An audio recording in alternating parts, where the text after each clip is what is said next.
Bismillahirrahmanirrahim. Assalamualaikum warahmatullahi wabarakatuh, Bu. Waalaikumsalam warahmatullahi wabarakatuh. Terima kasih sebelumnya, Bu, sudah meluangkan waktu untuk membantu saya menyelesaikan tugas materi demonstrasi kontekstual, di mana pada tugas modul 3.1 kami diminta untuk wawancara tentang pengambilan keputusan berbasis nilai-nilai kebajikan sebagai seorang pemimpin. Pertanyaan pertama, Bu, selama ini bagaimana Ibu dapat mengidentifikasi kasus-kasus yang merupakan dilema etika atau bujukan moral? Baik Pak Anas, terima kasih. Selama ini cara saya mengidentifikasi kasus-kasus yang mana dilema etika dan mana bujukan moral adalah yaitu jika dikatakan bujukan moral jika ada dua yang benar dan satu yang salah menurut hukum, itu menurut saya. Kemudian jika kedua-duanya benar, maka saya kategorikan itu adalah dengan dilema etika, gitu Pak Nas. Ya, seperti itu ya, Bu.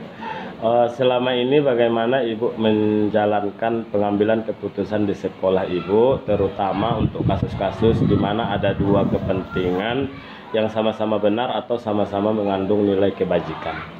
Sebelum saya mengambil keputusan, tentu saya mengidentifikasi masalahnya dahulu, ya. Kemudian baru mencari tahu siapa saja pihak yang terlibat. Lalu saya akan memanggil mereka, pihak yang terlibat tadi. Nah, berbicara untuk dalam mengambil keputusan. Jadi dua-dua belah pihak akan saya panggil untuk membicarakan permasalahannya tadi. Gitu. Langkah-langkah atau prosedur seperti apa yang biasanya Ibu lakukan selama ini dalam mengambil keputusan? Ya, jadi tadi kan apabila kedua belah pihaknya sudah saya panggil, itu akan kita musyawarah dan mufakat tentunya. Nah, setelah saya panggil tadi, kemudian kita berbicara untuk mengetahui di mana letak permasalahannya, apa pemicu permasalahan sehingga terjadi dilema etika tadi, ya. Kemudian mencarikan solusi terbaik pada kasus kedua, misalnya ada permasalahan di sekolah misalnya. Nah, dari kedua belah pihak saya datangi dulu, saya panggil kedua-duanya sekaligus, begitu. Baik, Bu, pertanyaan selanjutnya, hal-hal apa saja yang selama ini Ibu anggap efektif dalam pengambilan keputusan pada kasus-kasus dilema etika? Biasanya saya akan melakukan dialog dengan pihak yang bermasalah dengan prinsip kekeluargaan, ya. Jadi istilahnya kita tidak, saya sebagai kepala sekolah tentu tidak diktator. Kita selesaikan masalah dengan kekeluargaan, kemudian kita munculkan solusi, ya. Setelah berbicara, kita tanya satu-satu apa permasalahannya, kita munculkan solusi yang dapat diterima oleh kedua belah pihak, yaitu tentu saja dengan masukan-masukan, bimbingan-bimbingan kepada kedua belah pihak, jadi tidak merasa dirugikan, begitu. Kemudian, Bu, hal-hal apa saja yang selama ini merupakan tantangan dalam pengambilan keputusan pada kasus-kasus dilema etika? Ya, tantangannya biasanya itu apabila tidak bisa atau tidak menemukan jalan keluarnya. Jadi mungkin kasus yang kita hadapin, yang satu merasa dia yang paling benar, yang satu dia pula yang paling benar. Jadi kita tidak menemukan titik terang apa atau bisa memutuskan solusinya apa. Jadi itu mungkin tantangannya, tapi itu semua bisa diselesaikan atau dihadapi. Cuma itulah tantangannya. Itu yang menjadi tantangannya, ya, Bu. Ya. Pertanyaan berikutnya, Bu, apakah Ibu memiliki sebuah tata cara atau jadwal tertentu dalam sebuah penyelesaian kasus dilema etika? Kemudian apakah Ibu langsung menyelesaikan di tempat atau memiliki sebuah jadwal untuk menyelesaikannya? Atau mungkin bentuk atau prosedur seperti apa yang Ibu jalankan selama ini? Eh, Biasanya untuk permasalahan tentu kedua belah pihak atau salah satunya langsung berbicara dengan saya sebagai kepala sekolah. Biasanya langsung saja saya akan menyelesaikan permasalahannya. Ya, apabila dikira masalahnya tidak terlalu berat, berarti hari itu juga diselesaikan permasalahannya. Dan apabila mungkin nanti agak berat masalahnya, kita nggak tahu karena setiap orang ini masalah berbeda-beda ya kan. Ada yang bisa kita selesaikan secara pribadi mungkin, atau saya juga bisa memanggil pihak yang berkepentingan, misalnya wakil kepala sekolah atau orang yang dituakan di sekolah, akan saya bicarakan lagi. Tentu untuk hari berikutnya kalau tidak tuntas pada hari itu untuk menyelesaikan permasalahan tersebut. Berarti tidak ada jadwal tertentu ya Bu? Ya tergantung permasalahan. Berarti ya nggak ada, kebetulan kalau ada masalah ya berarti diselesaikan. Paling jadwal tertentunya kalau tidak selesai hari ini, besoknya kita lanjutkan. Iya. Pertanyaan berikutnya Bu, adakah seseorang atau faktor-faktor apa yang selama ini mempermudah atau membantu Ibu dalam pengambilan keputusan dalam kasus-kasus dilema etika? Ya itu tadi, untuk mempermudah tadi kita bekerja sama mungkin dalam penyelesaian masalah, tidak diputuskan sendiri saja tapi bersama-sama. Apabila permasalahannya rumit tadi yang seperti saya katakan tadi, saya akan memanggil yang dituakan di sekolah atau mungkin wakil kepala sekolah, atau bisa jadi mungkin kita berunding untuk satu sekolah, kita mendapatkan solusinya bagaimana apabila sudah berat. Tapi kalau masih ringan mungkin masih bisa antara kepala sekolah dan yang bersangkutan yang bermasalah tersebut, kedua belah pihak. Ini karena kita di lingkungan sekolah Bu, apakah ada sokongan dari dinas ini? Pertanyaan tambahannya Bu, kalau dalam pengambilan keputusan dilema etika biasanya yaitu tadi permasalahan tadi kan tantangannya kalau permasalahannya berat kan, kira-kira mungkin kita sudah secara musyawarah mencari solusinya. Ternyata mungkin kita butuh pihak misalnya dari dinas ya, apa-apa intinya saja kira-kira jalan keluarnya bagaimana. Setelah itu baru kita kembali bicarakan ke forum atau secara pribadi kepada yang bersangkutan. Itu solusinya. Oke Bu, pertanyaan terakhir nih Bu, dari semua hal yang telah disampaikan, pembelajaran apa yang Ibu petik dari pengalaman Ibu mengambil keputusan dilema etika? Dari yang telah disampaikan tadi, pembelajaran yang dapat diambil adalah apabila ada kasus-kasus yang merupakan dilema etika atau bujukan moral yang terjadi di sekolah, saya sebagai kepala sekolah tidak akan langsung menghakimi ya yang mempunyai permasalahan tadi, tapi kita bisa berunding dulu, misalnya kedua belah pihak kita panggil. Nah, setelah itu mungkin apabila tidak bisa menemukan jalan keluar atau solusinya, bisa kita rundingkan secara musyawarah atau mufakat. Kemudian itu tadi, apabila lebih lagi permasalahannya, kita kembalikan lagi ke dinas, mungkin kita tanya lebih atas lagi, kita cari solusinya bagaimana dari dinas. Dari dinas baru kita kembali ke lingkungan sekolah tadi ya, kepada sekolah. Atau bisa juga mungkin kita dapati solusinya setelah kita dapat dari masukan atau arahan dari dinas pendidikan tadi. Itu kalau udah terlalu ini ya, rumit. Jadi kesimpulannya untuk pengambilan keputusan ini bisa kita musyawarahkan atau kita mufakatkan bersama-sama. Begitu. Baik Bu, terima kasih atas penjelasan Ibu tentang dilema etika. Saya belajar banyak dari penjelasan yang Ibu sampaikan ke saya. Mudah-mudahan ini menjadi pembelajaran bagi Anas nih Bu.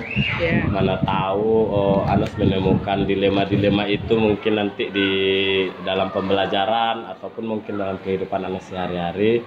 Ini sangat membantu bagi Anas. Pengalaman Ibu lah istilahnya yang Ibu sampaikan tadi.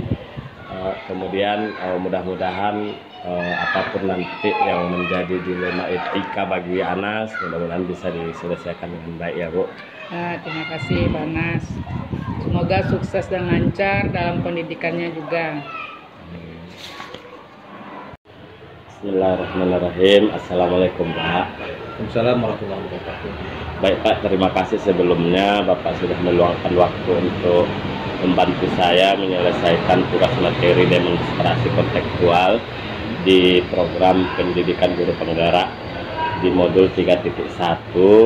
Ini melakukan wawancara tentang pengambilan keputusan berbasis nilai kebajikan sebagai seorang pemimpin ya Pak. Baik Pak, pertanyaan pertama, selama ini bagaimana Bapak dapat mengidentifikasi kasus-kasus yang merupakan dilema etika atau bujukan moral Pak? Kalau mengidentifikasi masalah etika tentu pemantauan kita ya, evaluasi ya, kita pantau baik tutur katanya, sikap perbuatannya. Salah satu cara kita untuk melihat etika maupun moral daripada katakanlah mungkin partner kita, guru-guru yang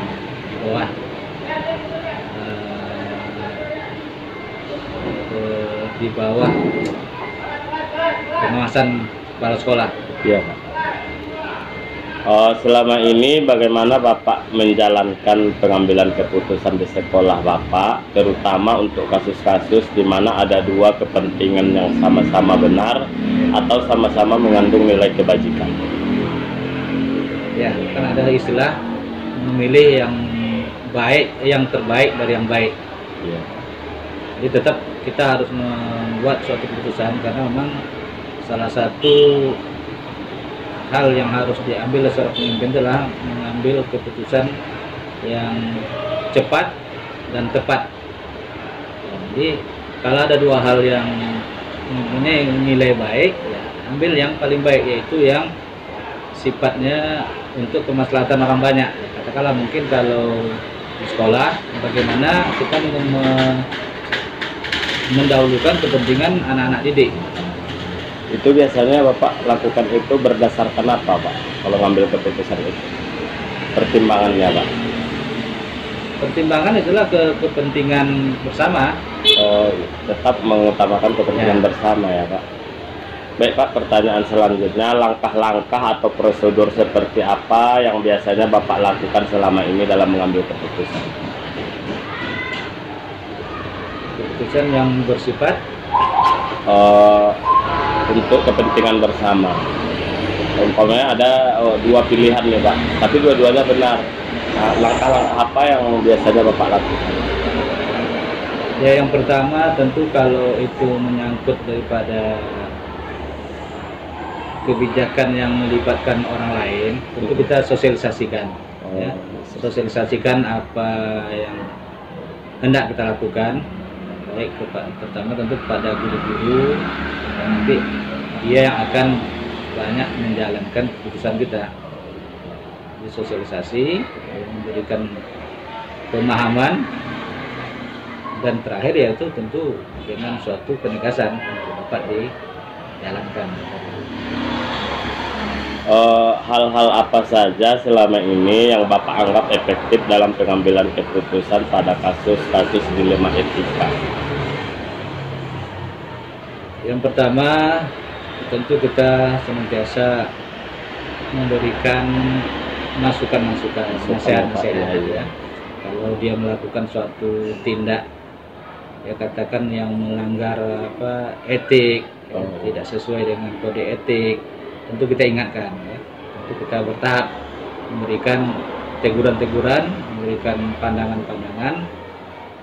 Kalau memang tidak bisa berubah atau mungkin bahkan lebih buruk lagi, tentu kita sebagai pimpinan, apalagi kita di pemerintahan, tentu kita melaporkan kepada atasan kita. Tidak bisa juga kita langsung ambil keputusan yang sifatnya final ya. Iya Pak. Karena kita punya atasan, kita hanya melaporkan perihal apa yang terjadi di lingkungan kita. Jadi kalau kasus apa Pak, kasus yang udah melanggar etika atau kode etik, itu berarti ditegur dulu Pak? Ya, tetap itu, tetap kita berikan ya nasihat, pandangan, peringatan. Kemudian kalau tidak juga ada perubahan, tentu kita selaku pimpinan yang juga punya pimpinan, Paling tidak kita melaporkan ya, kepada pimpinan kita, atasan kita. Oh, Dalam hal ini tentu kepala sekolah, atasannya tentu kan dinas pendidikan. betul Pak. Oh, kalau mengambil keputusan itu Pak biasanya tantangannya apa Pak? Keputusan Yang menjadi tantangan rasa Bapak kalau umpamanya ada suatu permasalahan nih, ini harus diambil keputusannya, yang menjadi tantangan biasanya apa rasa Bapak? Saya selama ini yang sangat-sangat saya jaga adalah bagaimana menjaga hubungan. Ya, hubungan. Memang kita dalam membuat suatu keputusan itu banyak pertimbangan, terutama juga itu jangan sampai keputusan kita itu nanti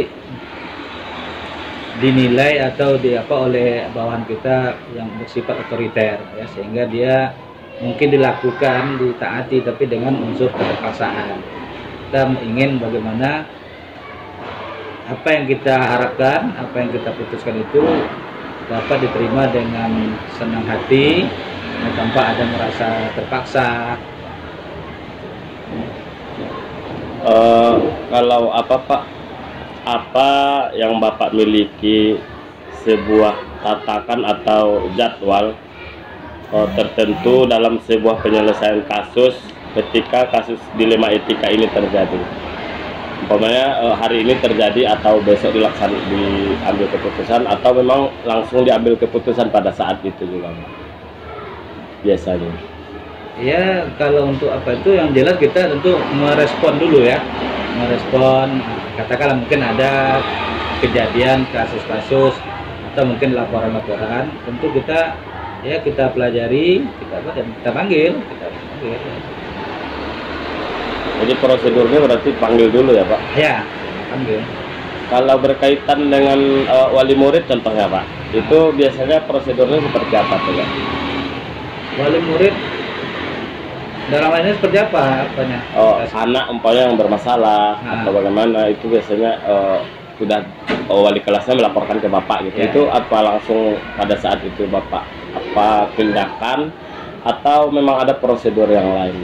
Tetap kita melalui katakan kalau udah menyangkut dengan anak murid, tentu yang paling dekat dengan anak murid kan guru, pertama guru kelas ya. Tetap penyelesaiannya itu nanti ya berjenjang, bertahap.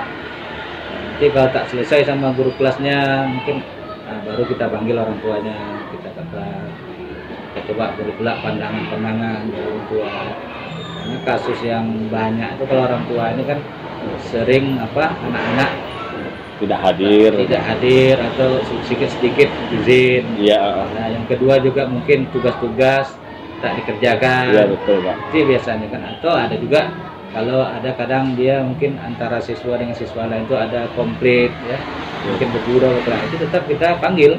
Kita selesaikan secara kekeluargaan sama orang tua. Tapi memang kalau terjadi hal itu pertama direspon dulu ya Pak?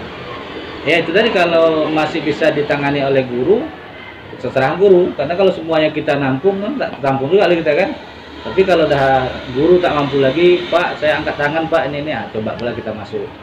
Ya, barangkali anak itu dengan gurunya mungkin kurang dia dengan kepala sekolah mungkin dia agak ada segan, tak takut gitu kan.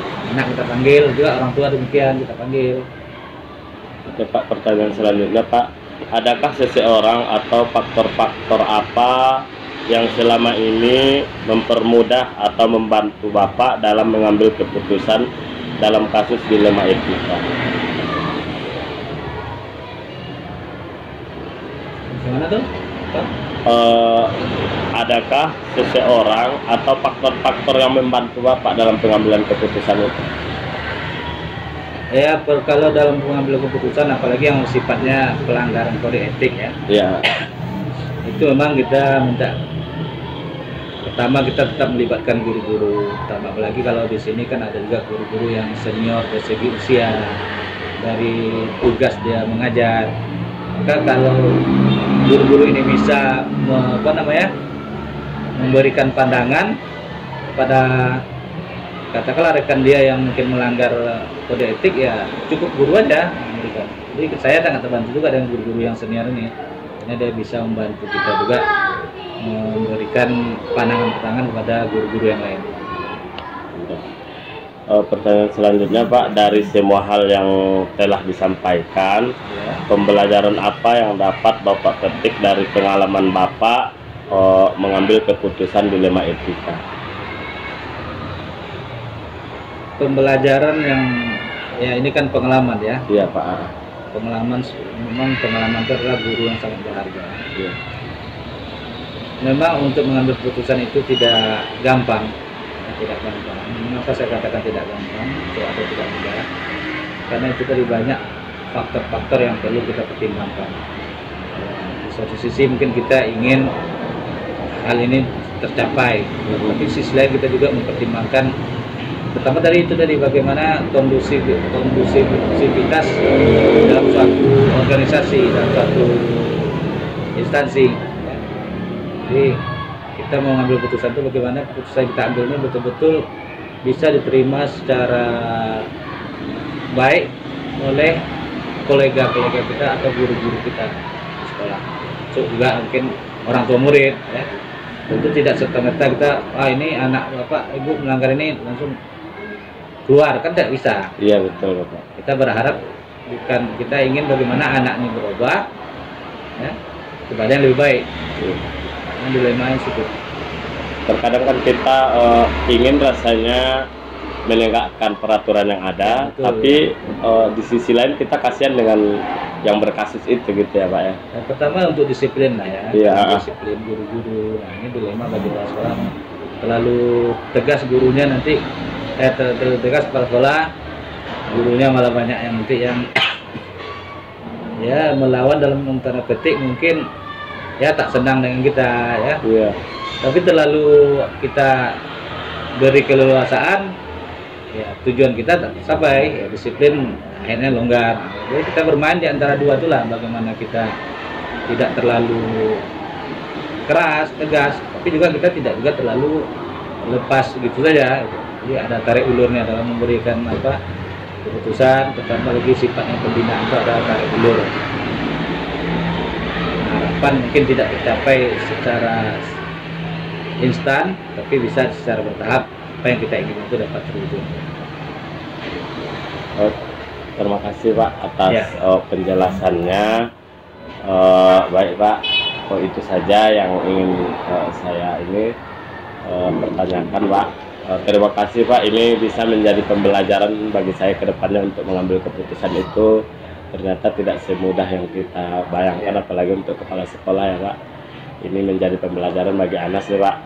Jadi terima kasih Pak atas ilmunya, terus terima kasih banyak atas waktunya Pak. Itu saja mungkin Pak.